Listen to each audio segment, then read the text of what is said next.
mais um Papo de Linguagens essa semana. Nesse encontro, a gente conversa sobre a experiência dos meus alunos na evolução e a sua evolução na prova de linguagens do Enem. A cada semana a gente se encontra para ter esse momento e um compartilhamento de experiências que é super importante para quem está vivendo ou revivendo o processo de preparação para o Enem. Alunos que alcançaram a marca de mais de 40 acertos em linguagens, que é super importante para a aprovação e para conquistar uma vaga na universidade pública.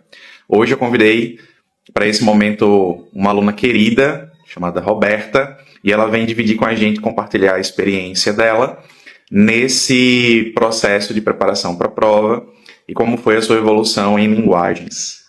Então, para quem está acompanhando essa live ou para quem vai assistir depois, esse é um momento super importante para a gente entender pela voz do aluno, não só pela voz do professor, no caso eu, como é esse processo. Eu sempre digo aqui que a prova de linguagens é mal compreendida ainda por muitos alunos. E isso atrapalha a evolução e um bom resultado nessa prova que é tão desafiadora. E a intenção é que a gente escute quem viveu essa experiência mais de perto. Boa noite, Roberta. Sim. Você está me vendo e está me escutando bem? Tô. Maravilha. Bem, primeiramente, obrigado por ter topado. Obrigada a você. É isso. Eu fico muito contente quando vocês topam participar, vêm aqui, falam e compartilham, dividem as experiências de vocês. Então já temos alunos por aqui, conhecidos. A Áurea já apareceu por aqui. Abraço, beijos, querida. E eu sempre começo da mesma forma, pedindo que vocês que estão aí falando comigo já digam, se apresentem e falem qual foi o seu acerto em linguagens. Então, meu nome é Roberta, eu estou nesse processo de vestibular desde 2020 e eu fiz 42 acertos no Enem 2024. Sim. E foi um excelente resultado, né? A gente vem acompanhando o seu processo, eu mais de perto como seu professor, então vamos aqui juntos falar sobre esse tempo de preparação. Primeiro, eu imagino com resiliência, né? Assim, a capacidade de continuar estudando, se preparando, focada, isso eu sei que você é bastante. Então, fala pra gente, lá no comecinho, você falou que começou em 2020, ali pandemia.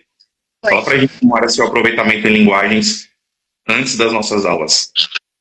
Então, eu nunca tive uma extrema dificuldade em linguagens, mas também não era, assim, nada demais. Eu fazia normalmente 30, 31, 32, nessa faixa assim, nos simulados. E no Enem, acabava que sempre baixava. Nunca aumentava. Era sempre dessa média para um pouco mais baixo. Aí, ao longo do tempo, eu fui evoluindo, mas sempre, no máximo 36. Aí eu fazia nos simulados 35, 36, 35, 36. Eu chegava no Enem, baixava um pouco, eu fazia 33. E aí eu ficava caramba, porque eu não achava, assim, possível fazer mais, mas eu não conseguia isso que eu achava possível. Aí era uma frustração minha, assim, sempre quando ir para a prova do Enem, não conseguir nem fazer o que eu fazia no simulado, sempre ser um pouco abaixo, inclusive. Eu imagino que isso gera mesmo uma frustração, porque apesar de não ser o número ainda esperado, eu acho que você queria mais do que 35 acertos, mas chegar no Enem e perceber que ali na hora mesmo oficial, né, que você teve uma baixa, isso frustra, né? A gente sempre quer mais. E nesse momento aí do seu processo, no começo, que você via esses números 35, depois baixava no Enem para 32 ou 30 acertos, nesse momento, quais eram as suas dificuldades mais relevantes, assim? Quais eram as suas principais dificuldades em linguagens? Então, meu problema em linguagem sempre foi o que fazer. Eu nunca soube como, eu sempre tinha essa nota e eu nunca sabia o que fazer para melhorar. Essa era a minha grande questão.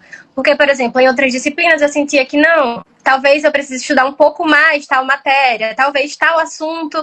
E em linguagens era assim, eu errei uma questão que não é, assim, de conteúdo explicitamente, um conteúdo objetivo. Eu errei por uma interpretação equivocada, um direcionamento, só que eu não sabia como melhorar isso. Aí era sempre esse impasse, porque era tipo, tirei essa nota, eu sei que preciso ver uma nota melhor, mas eu não sei o que fazer para melhorar. E essa era a minha grande questão com linguagens, porque eu não sabia como melhorar. Eu não sei se você tem acompanhado as lives, mas já é o meu quarto encontro. Tem 4 semanas que eu tenho feito. E aí, quando você fala agora dessa dificuldade, eu percebo como é um padrão mesmo, assim. Só reforça, né? Já sabia, mas reforça. Quando vocês falam, eu também aprendo muito com a experiência de vocês. E aí, você falando isso, é como escutar as outras lives. Ah, professor, eu sei o que fazer em matemática. Se eu errei, eu percebo qual é o conteúdo que eu tenho que reforçar. Mas linguagens, professor, parece que não tinha um conteúdo. Eu não sei exatamente o que melhorar. E não é bem assim, mas a gente chega lá. Então, eu fico imaginando a cabeça de vocês ali naquele momento. Como evoluir linguagens se você percebe uma dificuldade, mas não sabe o que fazer com ela? Então, é daí que vem a minha pergunta também. Quais eram essas crenças? Que eu chamo de crença mesmo. Vai virando uma crença, né? Do tipo, bem, isso aqui eu não sei como resolver e pronto, parece que acaba aí. Mas não, tem solução. Mas quais eram essas crenças limitantes que você tinha em relação à prova de linguagens? Tipo, a prova de linguagens para mim era uma prova de interpretação. Essa era, tipo, eu não via a prova de linguagens como se ela fosse uma prova em parte, sabe? Tipo assim, tem isso, aquilo, para mim era tipo uma prova inteiramente de interpretação e que, tipo, pra mim era muito subjetivo, inclusive porque quando eu errava, às vezes eu não entendia o que eu tinha errado ou não entendia direito o que a questão estava querendo de mim, e pra mim era só aceitar. Eu só assim, aceitava. E linguagens era isso, tipo, eu aceitava assim e uma eu tinha, olha, no máximo eu vou fazer 38. Acima de 38 eu não vou fazer. E isso foi uma coisa que eu percebi que mudou, assim, de uns tempos pra cá. As pessoas começaram a romper mais a barreira dos 40 mais. Mas, tipo, há uns 3 anos atrás, era tipo regra. Todo mundo ia pra prova de linguagens com 38 a nota máxima. E eu tinha isso na cabeça. Era tipo assim, não, eu vou tentar ao máximo chegar no 38 e vai ser o meu... Porque acima disso não tem como chegar. Porque era tipo, é muito subjetivo, eu não... Tipo, eu não tenho controle de se eu vou acertar ou não, e ficava por isso mesmo. Então, tipo, tinha essa crença limitante em relação à quantidade que eu poderia fazer, que era, tipo, eu achava que não tinha como passar dos 40 mais. E também tinha uma crença limitante em relação à prova em si, que era, tipo, como se fosse uma prova inteiramente de interpretação, que você chega lá e vê se sabe a questão ou não, e é isso. Eu acho. Desculpa. Bem, depois que o trauma passa, a gente pode rir dele, né? Sim. Porque agora tenho certeza que você não pensa mais dessa forma. Não. Mas é super compreensível isso que você está falando. Por isso que é legal quando vocês vêm aqui e compartilham. Eu tenho certeza absoluta que esse é o pensamento de muita gente ainda. Sim. E não é desse jeito que funciona. Como é que pode uma prova de 45 itens só se poder acertar 38 no máximo? Não é verdade. Mas também é verdade que até pouquíssimo tempo ninguém tinha fechado a prova de linguagens. O que será que aconteceu nos últimos anos? Bem, eu suspeito que esse olhar mais responsável em relação à prova. As pessoas, os candidatos, começaram a perceber o valor da prova de linguagens. Primeiro porque a redação começou a ser mais valorizada. Natureza e matemática, eu suponho que sempre foi pelo grau de dificuldade, não é? Então, assim, matemática todo mundo fica em alerta. Natureza, se a maioria dos candidatos quer medicina, sabe da importância que tem. Humanas é aparentemente mais fácil de dominar, eu vou destacar aqui o aparentemente, tá? Porque ela também parece mais direta e objetiva. E linguagens, aí cai naquele campo da interpretação, e aos poucos a gente foi entendendo, os candidatos especialmente, que não é assim que funciona. E foi assim que você começou a enxergar. Mas até chegar nesse ponto, e a gente ainda está aqui falando das suas dificuldades, que são dificuldades comuns a muitos alunos hoje ainda. Divide com a gente ainda qual foi essa dificuldade, qual foi o ponto mais marcante que você encontrou nessa jornada de estudos, assim, o que foi mais difícil para você? O que foi mais difícil pra mim foi, de fato, mudar a minha mentalidade. Porque se você aceita que uma coisa é subjetiva, você, tipo, meio que aceita o seu erro, né? Tipo assim, é subjetivo. E quando você aceita que é possível fazer, aí você já começa a se cobrar. Porque, tipo, é possível, então eu poderia ter feito. Então é, tipo, ver os meus erros como, tipo, erros que poderiam não ser erros, entendeu? E antes era tipo, eu errei, mas todo mundo errou, e tipo, não, eu não ia acertar mesmo e tal. Então, tipo, essa responsabilidade maior com as questões de tipo assim, não, realmente eu tô vendo aqui, eu sei onde eu errei, e aqui dá pra melhorar. Acho que foi isso, tipo, ver os erros de outra forma. E tipo, ver as questões não desse modo subjetivo, sabe? Acho que esse foi o principal ponto. Eu tenho tanto orgulho de escutar vocês. Eu já disse, esse é o quarto encontro. Por quê? Porque uma das coisas que a gente precisa valorizar, eu acho que você concorda com isso, é o erro. Uhum. E não é admitir o erro como todo mundo erra, então eu tenho o direito de errar também. Não, isso é verdade, mas meia verdade, porque na realidade, o que está em questão é o que a gente faz com esse erro. E eu sou muito interessado na ideia de que o erro ensina mesmo. Sim. A questão é a qualidade do erro. E em linguagens, parece que errar significa não saber ler. Ou que errar significa não saber interpretar. Mas isso não é verdade. Eu já disse aqui em outras lives que Caetano também errou a questão com os seus textos. Então não dá para dizer que ele não seja um bom leitor nem um bom intérprete, em todos os sentidos. Não dá para dizer. Mas é a questão do olhar treinado, concorda? E um olhar treinado de maneira mais objetiva para uma prova que tem preocupações também bem objetivas. Enfim, eu não vou ficar aqui na teoria, mas todo mundo sabe que a prova pede por habilidades e competências, que existe um olhar mais técnico para a prova, que é preciso encontrar um método para estudar e se preparar para essa prova, enfim, finalmente evoluir. Então, acho que a gente já entendeu bem, pelo que você compartilhou com a gente, quais foram as suas dificuldades. Se a gente puder resumir aqui, para ficar mais didático, mania de professor, desculpa, mas para ficar mais didático, eu acho que tem a ver com não valorizar linguagens como merecia, ter um olhar subjetivo para uma prova que é objetiva. Isso. E não ter um olhar também concentrado para os erros. Será que a gente pode dizer dessa maneira? Sim.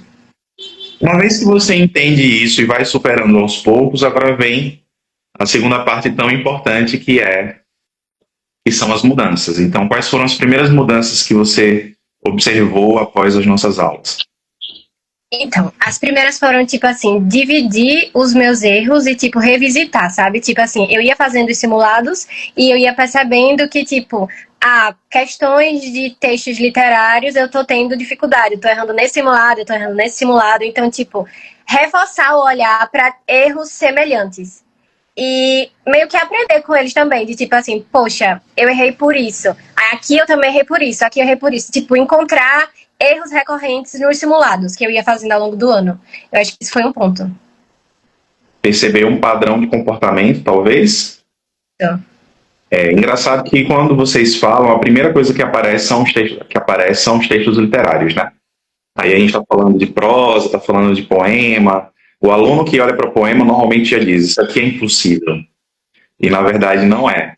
É mais difícil, é verdade, tem algumas exigências maiores, mas impossível não é. E nessa jornada sua de evolução, de mudança e tal, o que foi que aconteceu assim que você imaginou que não seria possível e finalmente você viu acontecendo?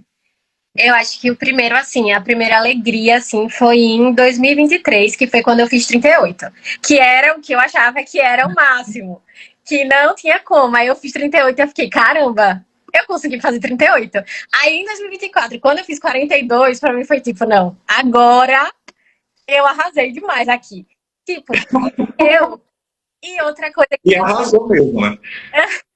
Outra coisa que eu tinha muito problema sempre era que eu tinha uma TRI muito ruim. Eu acho que por exemplo, poema, eu sempre gostei muito de questão de poema, e eu não sei porquê. Eu não tinha tanta. Até hoje eu não sinto. Eu gosto de questão de poema, eu não sinto essa dificuldade tamanha, sabe? Quando tem textos literários que não são poemas, eu sinto mais dificuldade do que quando são poemas. E aí isso acabava me prejudicando, por quê? Normalmente todo mundo tem muita dificuldade em poema, então acaba errando mais. Então a minha TRI era sempre muito ruinzinha. E aí, outra coisa foi tipo, acertar muito e com qualidade, porque as duas questões que eu errei em 2024 foram uma muito polêmica e outra foi considerada a mais difícil da prova. Porque eu errei duas de linguagens e uma de espanhol, né?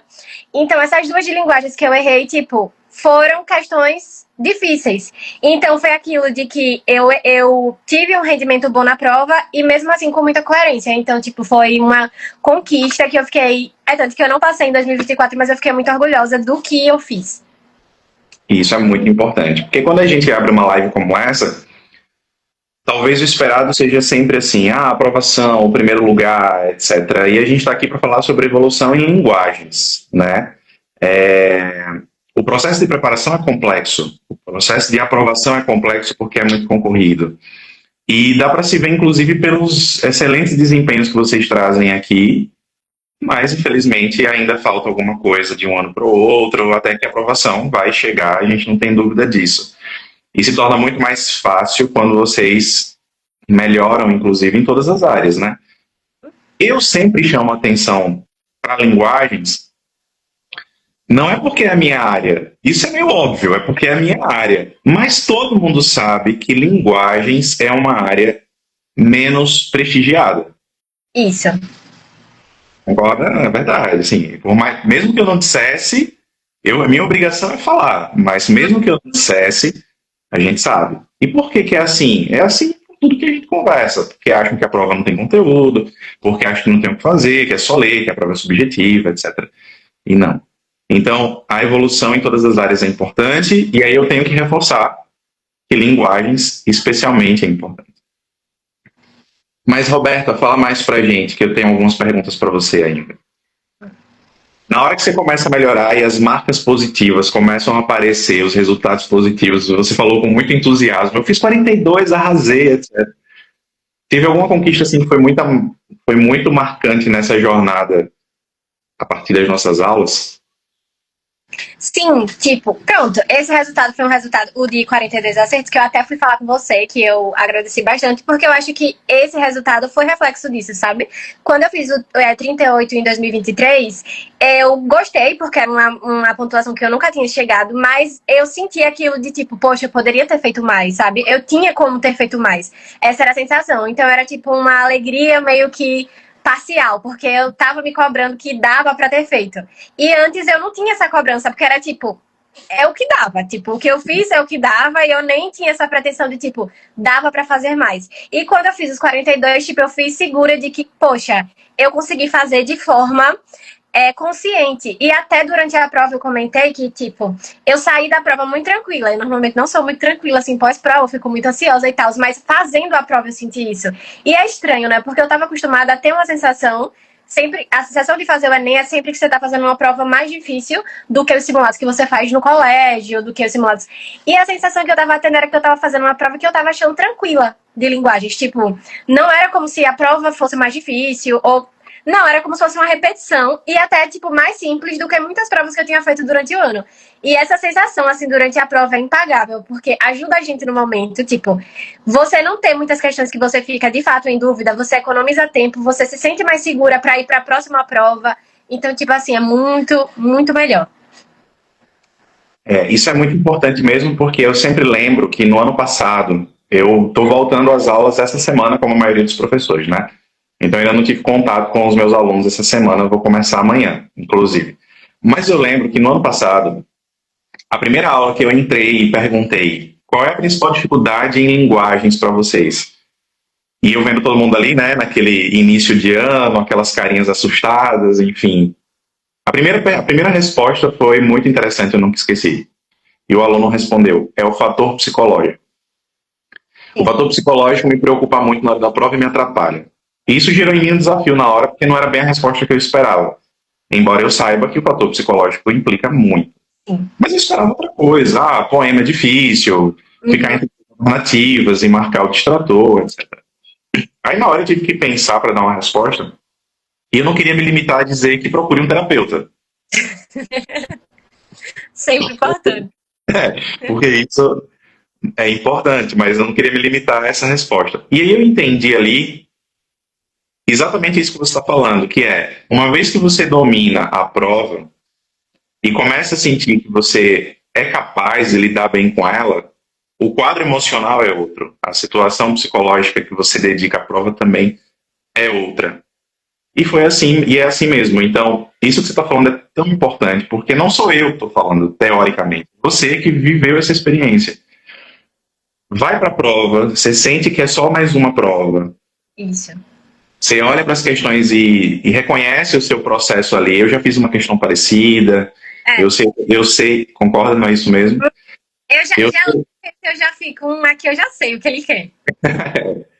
E é um fácil que você se sente seguro, porque também tem aquilo, tem aluno que acha a questão fácil, mas ele recua. Tipo assim, tá fácil demais para ser verdade. Não, é um fácil que é fácil. Eu sei que é fácil, eu sou capaz de responder isso aqui com facilidade mesmo.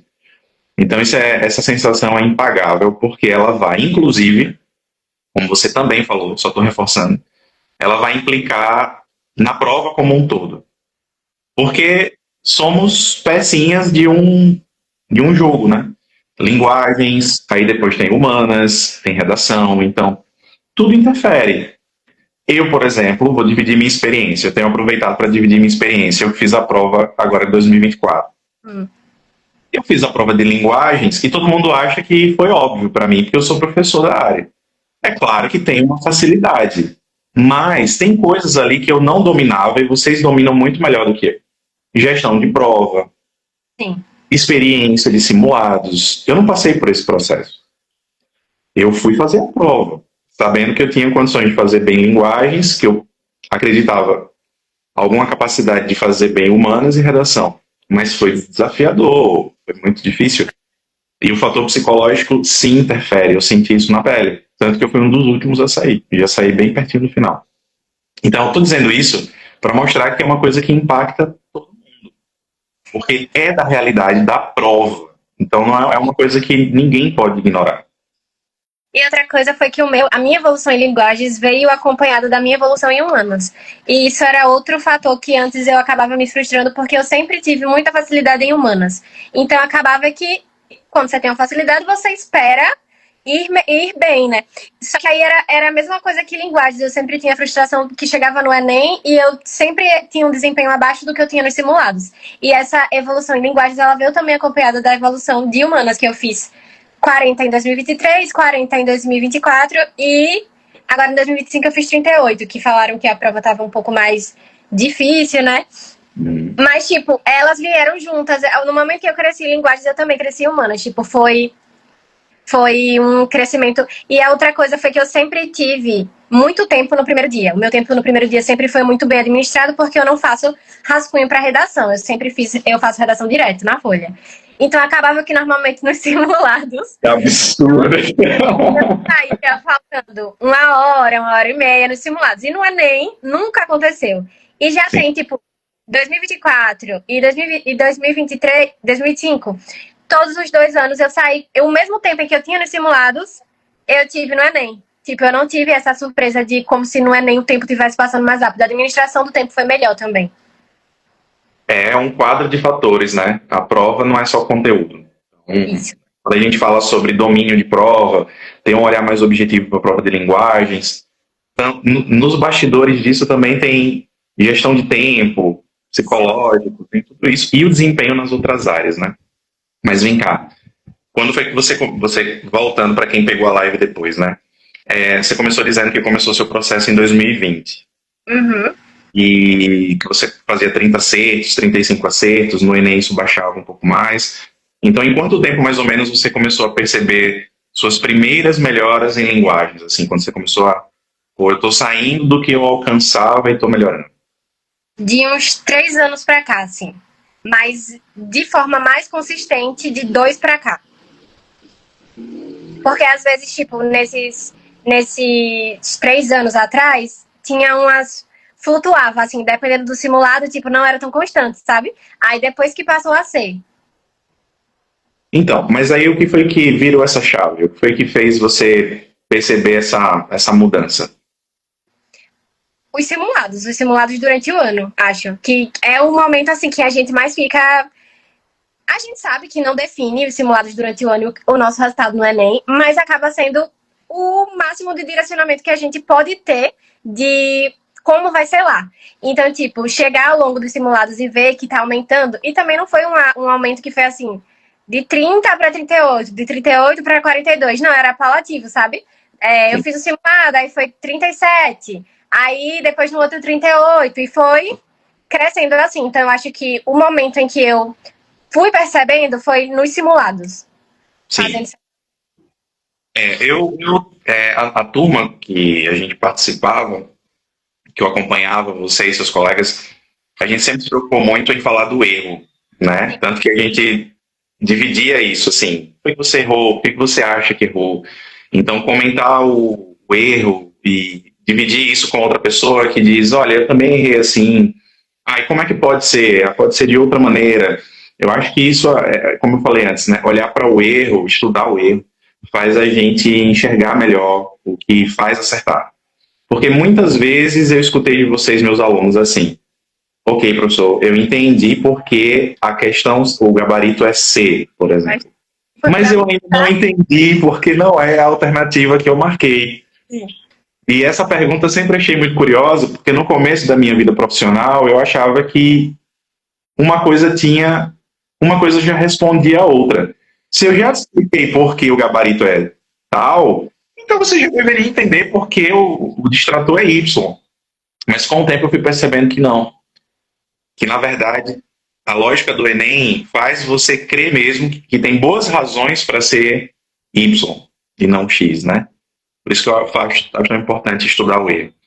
Sim. Mas vem cá, eu acho que você já respondeu isso por aqui, mas vale perguntar e você reforça. Você considerava linguagens uma matéria importante, assim, de peso? Não considerava, não. Porque a gente segue muito o fluxo, né? Tipo. Eu vou derrubar essa live. Todo mundo era tipo, quem considera a linguagem importante, porque eu vou considerar. E isso foi uma girada de chave também, porque eu percebi que, poxa, eu tenho facilidade no primeiro dia. Então, por que não tornar a minha facilidade um diferencial, sabe? Eu acho que foi algo que, tipo, me chamou a atenção, porque era tipo assim, se fazendo o básico, eu tô conseguindo ir bem, e se eu me dedicar mais? Eu posso ser tipo, ter um a mais aí, né? Então foi isso que me pegou, assim, mais em linguagens, porque eu gostava de fazer a prova, tipo, de longe não é uma das provas das áreas que eu acho a prova a pior, que todo mundo fala, até as pessoas que gostam, assim, no primeiro dia falam que linguagens é péssimo porque é muito texto, é muito cansativo, só que eu prefiro do que tentar entender várias geometrias e tá lá fazendo vários cálculos, eu prefiro um texto e tá lá descobrindo o que ele quer. Aí eu ficava, tá bom, então eu vou tentar tornar isso um diferencial. E, tipo, tentar tornar a minha facilidade algo que vai ser, tipo, todo mundo vai bem em natureza, sabe? Todo mundo espera ir bem em matemática. Humanas, por normalmente ser mais tranquilo, todo mundo vai bem. E linguagens era aquela que era mais negligenciada. Só que eu acho que também o fator que me fez olhar mais com atenção para linguagens foi quando o padrão começou a subir mais. Tipo, eu vi que as pessoas não estavam se limitando ao 38. Tava tendo muito resultado acima. Aí eu falei, caramba, então eu tenho que aumentar também. Porque é aquele negócio, né? Tá numa concorrência, se todo mundo tá aumentando, pra eu passar, eu vou ter que aumentar. Então acho que esse foi o fator, assim, que me fez olhar mais atentamente. Pois é, sempre que eu chego nessa pergunta, eu acho curioso como vocês vão ficando pequenininhos para responder. Considerava a linguagem uma matéria importante e todo mundo, então, é que veja. Mas, enfim, eu pergunto meio que esperando a resposta, porque eu sei que não costuma ser considerado uma área importante, mas o mais importante e relevante é perceber que ela é importante e que vocês reconhecem isso com o tempo. Eu queria destacar uma coisa na sua fala, que é a seguinte, você disse assim, se eu estiver enganado, você me corrija, mas você disse algo como, eu tenho uma facilidade com linguagens, mas meus acertos não eram tão expressivos. E eu percebi que eu poderia me dedicar mais a isso. Então, se você que tem facilidade com linguagens, mesmo com acertos mais baixos, sabia disso, mas tinha um desempenho que poderia ser melhor. Então, se você com facilidade tinha esses números, imagina quem tem dificuldade, mais dificuldade. Então, eu estou falando isso para mostrar ou para reforçar a importância que linguagens têm. Porque mesmo tendo facilidade, eu fico me perguntando aqui, que facilidade é essa que você se refere? De repente pode ser uma facilidade em ler, uma facilidade em compreender os textos, uma facilidade em lidar com a extensão de uma prova como a de linguagens. E porque mesmo assim, professor, eu não alcanço números tão expressivos? Acho que a resposta é sempre a mesma. É porque não basta ler muito. É preciso ler bem para esse contexto de leitura que é a prova. É preciso espelhar o objetivo, é preciso desenvolver as habilidades, reconhecer os padrões de prova, lidar com estratégias de resolução. Concorda? Concordo. É mais ou menos por aí que você está falando, né? Então, depois disso tudo, eu ainda quero saber de você se você tentou estudar linguagem sozinha em algum momento. Porque essa negligência que se costuma ter em relação à prova costuma ser acompanhada de uma situação que é a seguinte: bem, é uma prova, é para ler, é para interpretar. Eu sei fazer isso, então eu vou aqui fazendo sozinho. É meio que uma resposta imediata, assim. Foi o que aconteceu? Sim, é aquele negócio, eu acho que deixar para estudar a linguagem só é um pouco perigoso, porque a gente tende a negligenciar. Um pouco, para não dizer muito. Porque a gente tende a negligenciar, porque, tipo assim, corrigir erro já é uma coisa meio chata. A gente não quer errar. Então, tipo, a gente já tem que fazer uma força a mais pra gente ir corrigir o erro, já leva um tempo maior pra você, tipo, identificar o que errou, o que faltou. E quando se trata, assim, de linguagens que já tem muito mito acerca, tipo, isso subjetivo, não sei o quê. Acho que na primeira tentativa, quando a gente vai corrigir uma questão que a gente não entende, assim, muito bem, é tipo, isso aqui não tem o que fazer, tipo. E vai ficando por isso mesmo. Eu acho que cria um ciclo, assim, que a gente nunca tem aquela disciplina de fato, estudar de forma correta, sabe? Eu acho que sempre acaba, estudar linguagem só é muito fácil de negligenciar linguagens. E querendo ou não, eu acho também que, tipo, linguagens, além de toda a questão de estratégia, reconhecimento de padrão, é uma prova que a gente precisa estar treinando. Tipo, a gente precisa estar fazendo questão. E isso de ir negligenciando, de não fazer questão, não ir corrigindo, acaba criando uma bola de neve e o desempenho acaba reduzindo. Eu vou dar um exemplo prático que eu considero assim, bem importante de destacar. Do que significa você estudar sem método, estudar sozinho e só responder questões do Enem. Por exemplo, me diga se você concorda comigo e pode discordar, viu? Não tem problema nenhum em discordar. Mas eu tive a impressão que a mudança que aconteceu agora em 2025, qual foi a mudança? Tivemos um texto para 5 questões. Essa mudança, logo de cara, tanto que foi o texto e 5 questões em sequência, que abriram a prova. O primeiro impacto é, meu Deus, o que é isso? Aí a gente acha que não tem o que fazer com aquilo. Meu Deus, essa mudança inesperada. Só que é mais ou menos o que acontece com redação. Como assim? Redação, você não faz uma redação se você acertar o tema antes. Você faz uma redação se você faz bem a redação, se você se prepara para escrever redação. Exatamente. Concorda? Uhum. Estudar para a prova de linguagens é mais ou menos assim. Se você tem método, objetividade, estratégia, técnica, as mudanças que podem acontecer na prova, elas não vão gerar em você um desespero. Elas vão gerar um susto normal.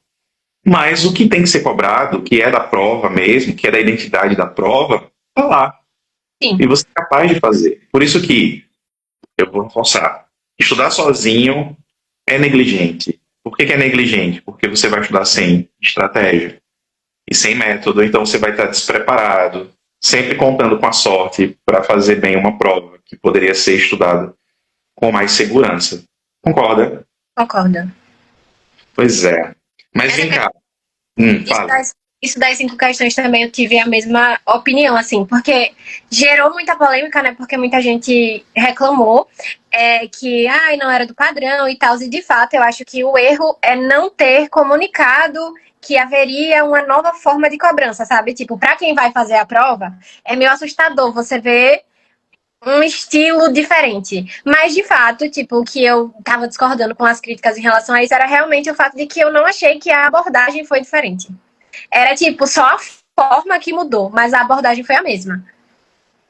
É como esperar, por exemplo, que aquele perfil de questão que se pede uma relação entre textos que costumam ser dois textos, de repente em um ano aparecessem três, como já apareceu no Enem uma vez. E aí o candidato dizer, não, pera lá, mas nunca foi assim.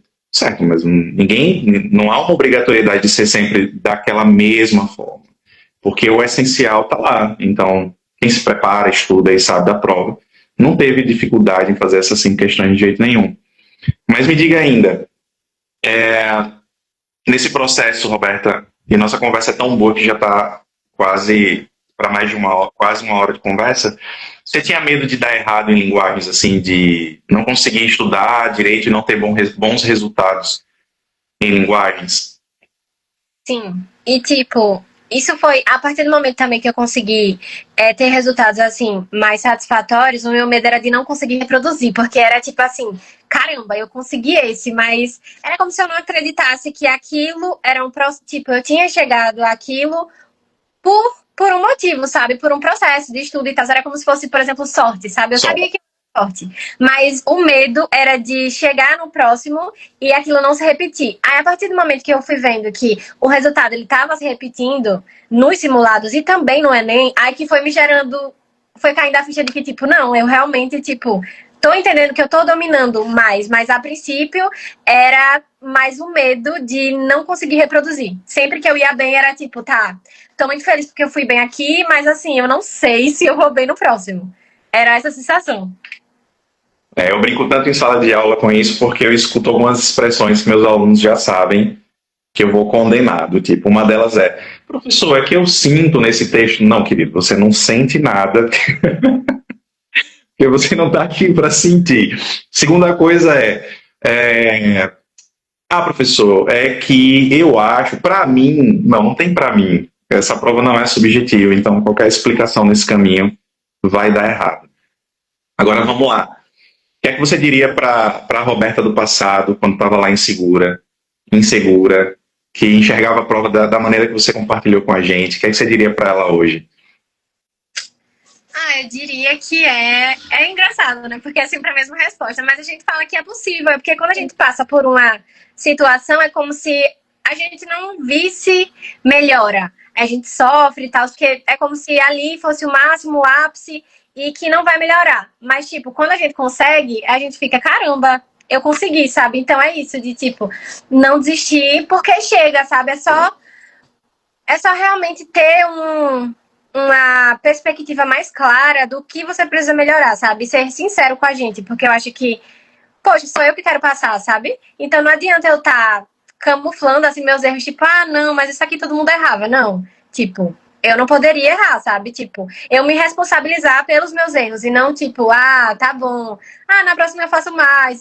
Esse simulado aqui tava fora do padrão, não sei o quê. Não, tipo, de trazer mais a responsabilidade pra mim. Eu acho que, tipo, essas mudanças de pensamento faz com que a gente consiga. Olha, eu gosto muito de escutar vocês, porque eu vou me divertindo até com algumas coisas. Eu acho que eu doutrinei vocês direitinho. Porque vocês falam umas coisas muito boas, assim, por exemplo, eu me responsabilizo pela prova. Pois é, muita gente ainda fica, anula a questão, o problema é na elaboração da questão. Professor, eu não gostei dessa questão. Você não tem que gostar. Você não tem que gostar. A questão não é para ser. Sempre fui muito tipo de pessoa que às vezes eu viajava um pouco em algumas questões. Aí depois eu ficava, não, mas isso aqui, mas eu acho, mas olhando por esse ponto, aí depois que eu entendi que, tipo assim, o que eu acho, o que eu quero, e se. É porque, assim, é meio duro dizer isso para o aluno, mas assim, é que o Enem não tá muito ligando para o que você acha. Entendeu como é que é? Maravilha. Olha, eu vou já encerrando com você na minha penúltima pergunta. Essa é uma pergunta muito curiosa, porque, enfim, eu sei da importância que eu quero ter no desempenho de vocês. Eu sou professor, todo professor quer impactar seus alunos. Uhum. Eu também sei da importância do aluno nesse processo, não é só um professor. O professor é sempre feito de aluno e aluno é feito de professor. Então é uma relação de mão dupla, né? E é nesse sentido que eu faço essa pergunta, assim, de que maneira você acreditava, ou se você acreditava que o meu método e a minha forma de ensinar vocês funcionaria, assim. Por quê? Então, a princípio, eu acho que a gente, com o trauma, a gente passa a não acreditar muito nas coisas, né? Então, tipo assim, a gente vai mais pelo tipo, e se? Não pelo, caramba, eu acho que vai, é mais tipo, e se mudar? E esse e se realmente, pra mim, foi transformador, de fato. É tanto que as minhas conquistas de linguagens eu sempre tenho vontade de chegar pra você e falar, Henrique, tal questão eu acertei, tal, porque eu acho que fez parte disso, entendeu? E foi muito por isso, pela forma com que a gente abordava a prova, abordava as questões, muito pela forma com que a gente fazia isso também, que era todo mundo, cada um falando do seu ponto de vista. Eu acho que isso é muito interessante, porque às vezes, tipo, por mais que a outra pessoa fale a mesma coisa, por ser outra pessoa falando pra gente a mesma coisa, é como se fosse outra coisa. Então, essa relação, assim, com o professor e com outros alunos é muito importante e foi muito importante para mim. É um conjunto de fatores, né? Eu sempre destaco que o professor é muito importante, sem dúvida. Não adianta ficar fazendo falsa modéstia. O professor é sempre muito importante, mas precisa de uma escuta, precisa de alguém que acredite, precisa do aluno que entenda que aquilo ali é importante para ele, confie, e até que isso se materialize, né? Que você perceba isso em resultado, que você perceba isso em desempenho. E aí, minha última pergunta para você, que é se você pode falar para a gente, assim, qual foi um erro e um acerto que foram muito significativos que você cometeu, até para inspirar e para a galera que está nesse processo ainda, que você já passou, para dar um norte para esses candidatos, para esses alunos. Um erro e um acerto, assim, bem significativo. Um erro foi negligenciar os erros, principalmente até, tipo, até não só os erros, mas, tipo, sabe aquela questão que tinha duas alternativas, você marcou uma, mas a outra você não sabe direito, porque não foi ela. E você acertou. Mas, tipo, a sua dúvida de por que não aquela não foi respondida. Tipo, ver essas questões não como acertos, mas também como erros. Tipo, eu não tinha certeza. Isso foi um ponto em que eu acho que eu errava antes. Eu negligenciava para mim se a alternativa que eu marquei estava certa, por mais que eu não tivesse entendido outras, para mim eu não precisava olhar a questão novamente. Isso eu acho que é um erro. E também a questão de, tipo, até os erros de fato, negligenciar um pouco, sabe? Tipo, ai, depois eu olho, depois eu corrijo, na próxima eu vejo, e isso acabava não corrigindo os meus erros. Eu acho que isso é um ponto. E não notando os padrões de erros também. E acertos, eu acho que realmente foi ver as repetições da prova, sabe? O Enem é uma prova que eu achava que a única prova mais previsível era a matemática. Aí eu comecei a entender linguagens e de outras provas, e eu percebi que até linguagens é muito previsível também, tipo, são previsíveis as temáticas, eu acho que a gente trabalhou isso muito bem, tipo, tecnologia, patrimônio linguístico, tipo, você já vai para a prova esperando o que ela vai ter. Acaba não sendo uma surpresa. Então, eu acho que conhecer a prova em relação a temas e em relação ao que é cobrado também. Tipo, até uma coisa que a gente trabalhou muito, que você trabalhou muito com a gente, foi aprender a, tipo, identificar palavras de comando. E saber através daquela palavra o que ela quer da gente. Então eu acho que isso foi um ponto também muito importante, que foi identificar essas palavras, sabe? E através delas ter certeza do que a questão queria e ganhar mais segurança com isso. Acho que quando a gente ganha segurança é a melhor coisa, assim, para responder uma prova. Ah, isso é muito bom. Foi bom que essa fala é muito importante, mas ter aparecido nesse momento final, acho que é um bom desfecho, porque segurança de prova, isso a gente conquista. Não é só acertar por uma coisa do além ou um acaso, é com objetividade mesmo, é um olhar direcionado. E eu sempre sustento nas minhas aulas, você sabe disso, que é verdade que a gente sabe ler, mas ler com qualidade de prova é outra história. A prova de linguagens, por exemplo, você sabe disso, ela tem um vocabulário próprio. São palavras que se repetem, palavras que podem ser muito desafiadoras. Enfim, não vou ficar aqui dando aula, que a voz é mais sua do que minha, mas quero lembrar todo mundo que olhar para a prova de linguagens é olhar com maturidade. Então, todo mundo que assiste essa live ou que vai assistir precisa saber que não tem como escapar para passar em medicina, para passar em cursos de grande concorrência, para conquistar uma vaga na universidade pública, que não é fácil. É preciso encarar a prova de linguagens, né, Alberta? Sim, é preciso encarar com consciência, com determinação, sabe? Querendo, porque é possível 38. E muda tudo, né? Muda tudo. Você falou tanto aqui durante a live.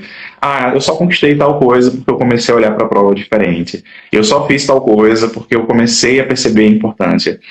Então, eu só tenho a agradecer, encerrando aqui essa conversa que passou tão rápido. Foi. Obrigado pela sua participação, pela sua generosidade de dividir com a gente sua experiência. Eu sei que não é um processo fácil. Você começou dizendo que tudo começou em 2020. Eu acredito muito no seu potencial, na sua capacidade, na sua aprovação.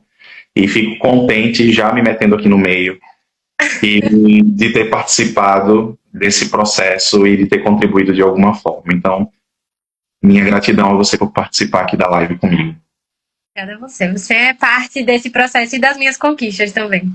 Tá bom, meu bem. Então, assim, ó, beijos, boa noite, e que outras pessoas possam se inspirar na sua história e na sua evolução. Viu? Beijo. Tchau, tchau.